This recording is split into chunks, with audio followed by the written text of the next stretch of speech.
Hi hello welcome to జార్ TV. వేరుశెనగ రైతుల ఆందోళన కనిపించటం లేదా సీఎం రేవంత్ రెడ్డి గారు అని ప్రశ్నించిన ఎమ్మెల్సీ కవిత. అసలే దిగుబడి లేక సతమతమవుతున్న రైతులకు గిట్టుబాటు ధర కూడా రావటం లేదు.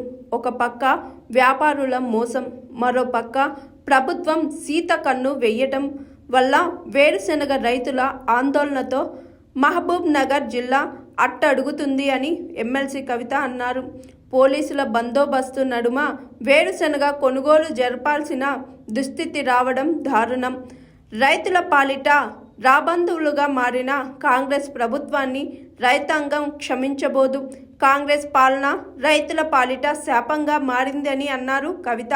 తక్షణమే ప్రభుత్వం మేలుకొని వేరుశెనగ పంటకు గిట్టుబాటు ధర కల్పించడమే కాకుండా మార్కెట్ యార్డ్లో వ్యాపారాలు, కమిషన్దారుల ఆగడాలను అరికట్టాలని అన్నారు MLC Kavitha. Hi, this is Swathi.